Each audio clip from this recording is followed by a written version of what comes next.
So, up to now, we've had a bunch of examples of the give and take of the Talmud itself. So, we were kind of in the Gemara itself. What we didn't see, and we talked about a little bit earlier in the course, was how the Talmud also does a lot of nitpicking at the Mishnah itself.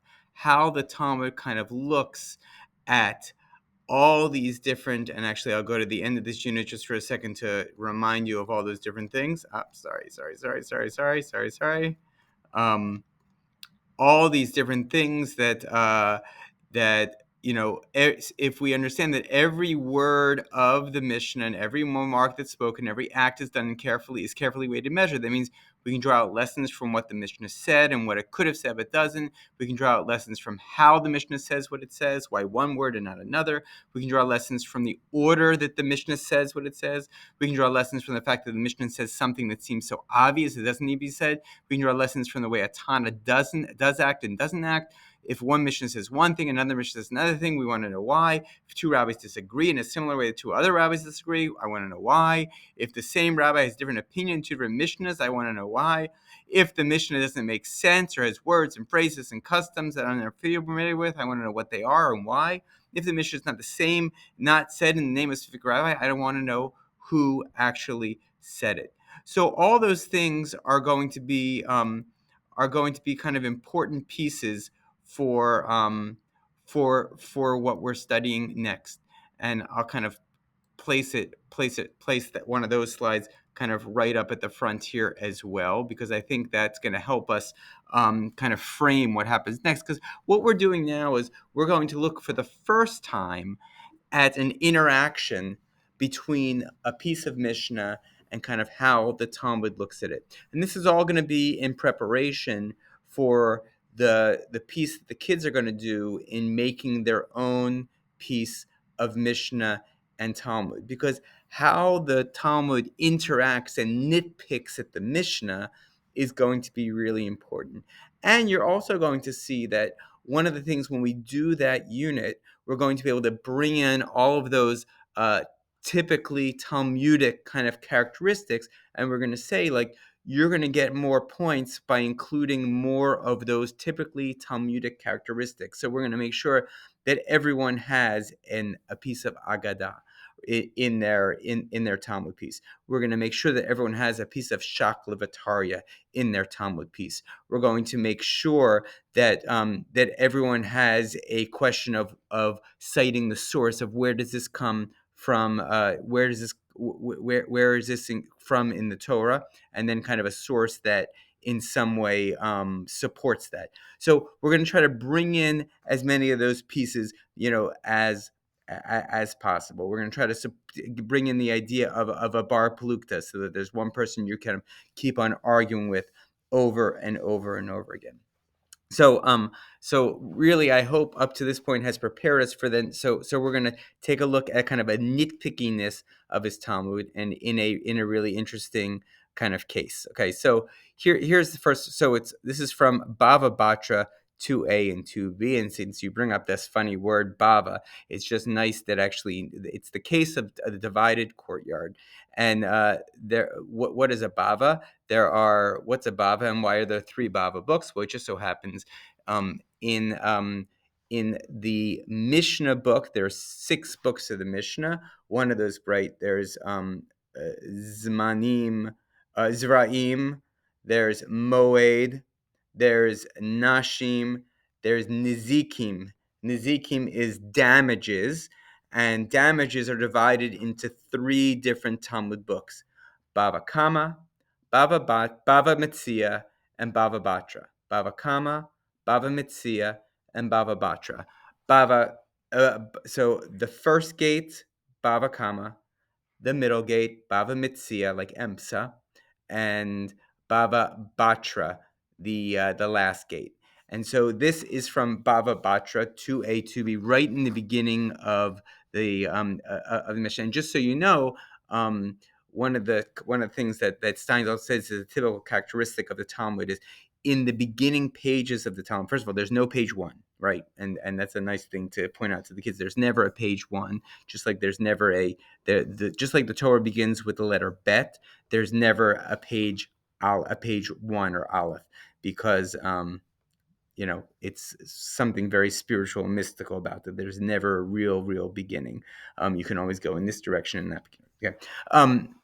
But one of the things Steinsaltz says is your first Mishnahs are and Gemara pieces are often very kind of difficult pieces to crack, and it's really interesting, and it's supposed to be highly engaging to really get students kind of involved. And it wanes a little bit over time, but they really like to hit hard with the first piece, even if it's not kind of the ultimate answer. And here we're going to see actually that the answer given in this piece is not the ultimate answer legally, but it's interesting how they kind of come about even getting the wrong answer. So, okay, so here are three gates: Bava Kama, Bava Metzia, and Bava Batra.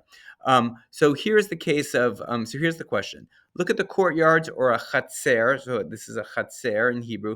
Look how many apartments are around it. Who owns that chatzer, right? So and you can ask students this question. It's kind of this kind of joint ownership that everyone has a little bit of that chatzer.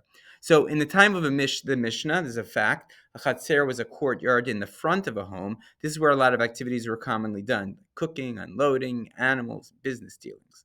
Okay. Question number 3. What do you think might be a problem with a shared chatzer, with a shared courtyard? Well, I mean, one of the good things is everyone has a lot of space, but one of the bad things is that that no one has their own private space, and it might be that a family would like to have some private space, even if it's small. At least they can call it their own. So what if, and this is really the house, what if one of the two co-owners, we see two homes here, they're sharing this kind of courtyard. What if one of the two co-owners says to the other one, hey, let's divide up the chatzer, so you get half and I get half. So now we both have made this shared space into private space. So how do I go about physically dividing it? What are kind of the options I have for dividing it? Well, I think there are, and we can ask the students, and hopefully they'll come up with it. There are really two ways of dividing it. One is I can actually build an actual wall and be like, there's my side, there's your side. And the other way is more of a symbolic wall. Like I can put down some blue tape and say, this is my space and this is your space. And the question is, what are the positives and negatives of each of those solutions? And you can kind of discuss that with your kids. Now, let's talk about privacy for a second, and let's talk about whether we believe that there should be laws about that actually looking at someone's private space. Because what we've done, by the way, when we divide this up, is we basically said that we've now taken public space and made it private. So what I really want to talk about is privacy, or looking onto someone's private space. And the Hebrew words for this are hezek, reh-ee-ah, and damage caused by looking. Damage caused by someone looking at at the stuff we're doing in our private space. And because the Talmud is going to talk for a moment, about, they're going to ask the question, is that such a thing? Is there something called hezek reh-ee-ah, meaning is there damage that can be done just by a person looking at someone's private area? Like, and can they sue someone for doing that? Can they get money back from someone doing that and say, or could they put someone in prison because they did that? Or is it not really, is it like, it's not a nice thing to do? You shouldn't do it. You're being very nosy, but it's not, in the sense, illegal. Like you can do that. And that's what I want to look at first, because it's going to help us and make us kind of give us a little bit more emotional pull on this mission. So, is it a thing that can you go to court and claim that someone has damaged you by looking at you? What rights do our private spaces have? And let's kind of debate this in some way. So I would have like I would encourage you to kind of set up a debate in class and encourage your students to debate the idea of hezek reh-ee-ah. And by the way, again, the more times we use the terms in Hebrew, hezek reh-ee-ah, hezek reh-ee-ah, hezek reh-ee-ah, the more they're going to come comfortable with the idea of hezek reh-ee-ah, and it just kind of gives them one more thing to be like, oh, hey, we talked about hezek reh-ee-ah. Everyone remember what that is? Oh, yeah, yeah. That's the idea of if I look into someone's private space, I'm actually causing damage and can be sued and can be liable in some way. So, by the way the Talmud kind of looks at this idea of chezek reh-ee-ah, they either say they use the term chezek reh-ee-ah lav shmei chezek. Chezek reh-ee-ah, like damage caused by sight, is not considered damage, meaning that is not considered damage. Um, Chezek reh-ee-ah lav. Oh, sorry, this should be wrong. This is wrong. So, chezek reh-ee-ah shmei chezek. There shouldn't be a lav there. I'm sorry about that. Or chezek reh-ee-ah lav shmei chezek. I meant to erase that one, so I'll do that. I'll just write myself a little note here. So illegal means chezek reh-ee-ah is actually chezek. Chezek comes from nezek or damage. The nun is weak, so it falls. Um, take out the lav. Okay, I'm just writing myself a note on that. Um, and but chezek reh-ee-ah lav shmei chezek is like chezek reh-ee-ah is nosy and not nice, but in the end, it's not considered damage and it is legal. So I want the kids to kind of discuss some of those issues and see what it, if your locker is open and someone's walking by, are they allowed to look in, or is that are you allowed to say like, "Hey, stop looking in my locker"? And you're like, "What do you mean? I'm allowed to do that. Everyone looks at people's locker." No, no, no. But if that's my private space, you can't look at that locker. So kind of maybe develop a scenario where they're kind of talking about chezek reh-ee-ah. Is it something, and get them kind of invested in? Yes, it is. No, it isn't. Okay.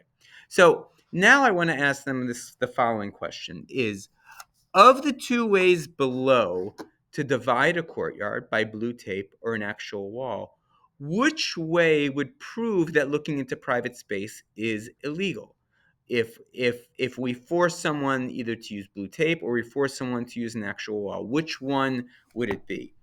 And so the answer is, if we force someone to build an actual wall, we're basically saying that once you say we're dividing space, and once we're saying that we each have private space, we have to worry about chezek reh-ee-ah. We have to worry about the damage that might come from someone looking on your property, and so we need to protect against that, protect ourselves, and also protect the person from looking, right? We don't want to create a kind of stumbling block for the person. So we need to build a wall. So if in the end, when we ask how to divide and we come up with the answer that actually you need an actual wall and not just blue tape, then we're saying, why is that? Because we're really concerned about chezek reh-ee-ah. Okay. So actual wall. Okay. So here we're going to get to our case. Okay. Um, and we're not quite okay, I guess we are kind of there. Okay, so here's the Mishnah.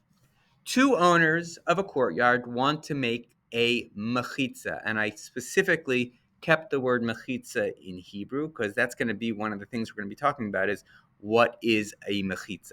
Okay, so if two co-owners of the courtyard want to make a mechitza in the courtyard, they should build a wall in the middle of the courtyard.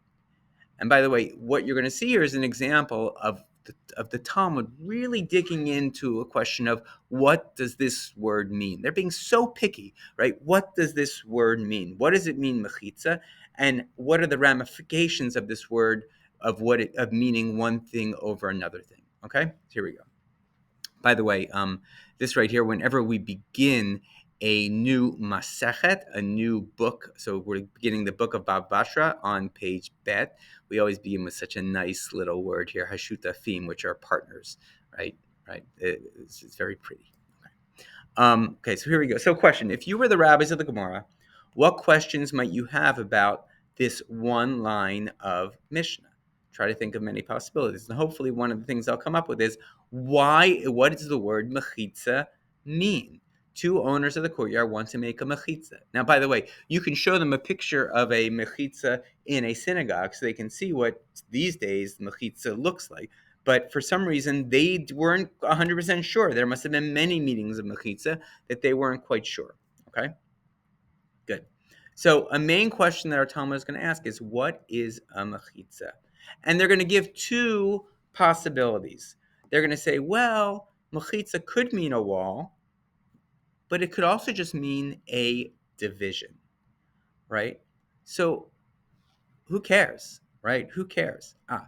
But the Talmud is going to tell us actually there are really big implications. Here's how it works. Now, I'm going to make kind of a chart and kind of go through the chart. And what you might want to do with the students is to kind of make a chart like this one.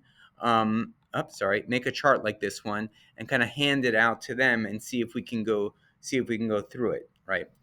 And maybe just put the Mishnah up and say this. So if mechitza means a wall, then the Mishnah would be saying the following. So I just basically took the Mishnah here and put in the word wall for mechitza. So if two co-owners of a courtyard want to make a wall in the courtyard, they should build a wall. Okay? And what would this tell us about someone looking into someone's property? Now, this is a little bit difficult, but we almost have to work at it the other. So, if two co-owners of a courtyard want to make a wall in the courtyard, then they should build a wall. So what should this tell us about someone looking into someone's property? Is it legal or is it illegal? Well, it says here, if two co-owners of a courtyard want to make a wall in the courtyard, they should build a wall. Meaning the word want is really important here because want is an option. I might or I might not. So this is saying if they're not obligated to build a wall, then all of a sudden that the idea of hezek reh-ee-ah we're really not so worried about, right? So it's basically we're saying actually hezek reh-ee-ah is legal. It might not be nice, but actually you could look as a person from outside. You could look at someone's property, right? Because why? The co-owners are only making a wall if they want to do so. If they don't want to do so, it is okay too, right? If two co-owners of a courtyard want to make a wall in the courtyard. Okay. Now, what happens if mechitza means division? So here's how you translate the Mishnah now. Again, I'm just taking the Mishnah from here, putting it in here, translating mechitza as division. If two co-owners of a courtyard want to make a division in the courtyard, they should build a wall. So now that means every time I want to make a division in a courtyard, what do I need to do? I need to build a wall. So this tells us that looking at someone's property is illegal because anytime a co-owner wants to divide a courtyard, it must be divided with a wall because we must protect against privacy. So interesting. All right. So here we go. And this is all going to be, so here's our guy over here saying, now I see how by knowing how to translate the word mechitza really does matter. So let's go figure it out. Let's go figure out what mechitza actually means. Now, I'm going to tell you a little like one of the answers right now, and it's a little strange because to tell you the truth, hezek reh-ee-ah is a thing. Like it is a law that you can actually that private property means something, and if someone gazes on your private property, it's not good. It's not allowed. Um, and I'm pretty sure you can sue for damage. I'm not 100% sure on that, but I do know that like one of the reasons why the prayer Matovu Yaakov that Bilam and those are words by Bilam, the non-Jewish prophet, was supposed to curse the Jewish people, but instead he praises the Jewish people and he praises them with these words Matovu Yaakov. And why did he praise? Because he was looking out at the tents and realized that the openings of each tent were not directly next to the opening of the other tents, meaning that the people of Israel were making sure to kind of angle their stuff so their opening wasn't near your opening, so you couldn't actually see inside what other people were doing. Like there was an attempt to try to give people privacy. So I'm going to try to do a little bit more work on if it's on what Jewish law says. But what we're going to see, interestingly, at the end of this is that that mechitza does mean wall, and mechitza does, which means that actually hezek reh-ee-ah seems to be illegal. So I'm not sure. It must be later on in the Talmud that it becomes illegal, but but but at least for right now, is hezek. I'm just writing myself a note so I can study this a little bit more.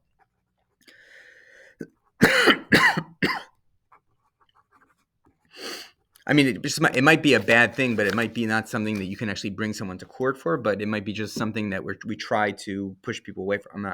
That's what I'm not quite sure about.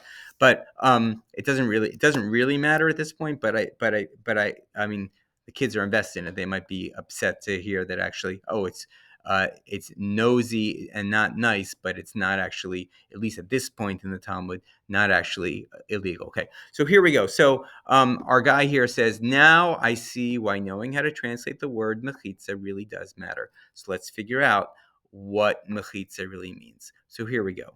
So we start out with our ping side. So first of all, the general question is, does the word mechitza in the Mishnah mean wall, or does it mean division? And so we've got our ping side saying the word mechitza equals wall. And I know this because there's a braita that says, if there's a hole in the mechitza, then you fix that hole. Obviously, the word mechitza does mean wall, because if there's a hole in the mechitza, but there's a hole, it doesn't work if you said if there's a hole in the division. No, if there's a hole in the mechitza, then you fix it. Okay. So what's the pong side going to do? Well, the pong side could reject the ping side, or it can kind of come up and say, actually, no, you're not right. Actually, mechitza means division, and that's exactly what it does. Sorry about that. Here it is. Mechitza means, I'm just gonna get rid of this right. I'm gonna get rid of this right here. That doesn't need to be here. Sorry.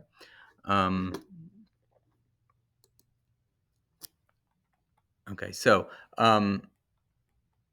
oh, I see what went wrong. Sorry about that.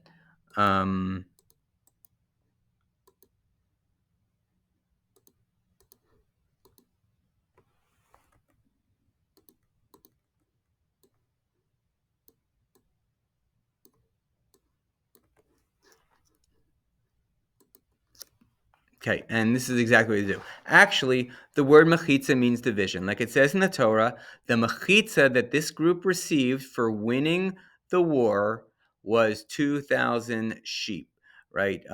So the division of the treasures.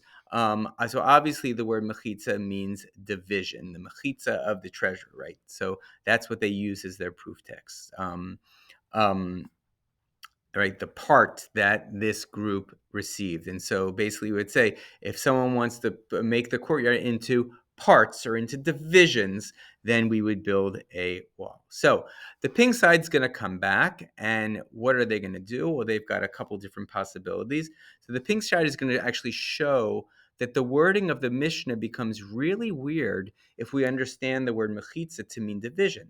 So here's the Mishnah right here. Check out if you can see. Check out the Mishnah and see if we can figure it out. And obviously, you can give this to the students and see if they can figure it out. Maybe you'll printed this out on their sheet so they can kind of take a minute to look at it, right? So if two co-owners of a courtyard want to make a division in the courtyard, they should build a wall in the middle of the courtyard. So there's something that the Mishnah, that the ping side is going to say is wrong with this. Like, we could have written this in an easier way. We could have written this in a more normal way. And the way we're writing this makes it seem really weird if it was really talking about divisions. And the way the Mishnah is going to do that is they're going to look at the words want to make a division, right? Normally, we would say if two co-owners of a courtyard want to divide, right? Why are they using two words here? Make a division. There's a word for that, want to divide. So if they wanted to divide, that makes a lot of sense, but it doesn't say divide.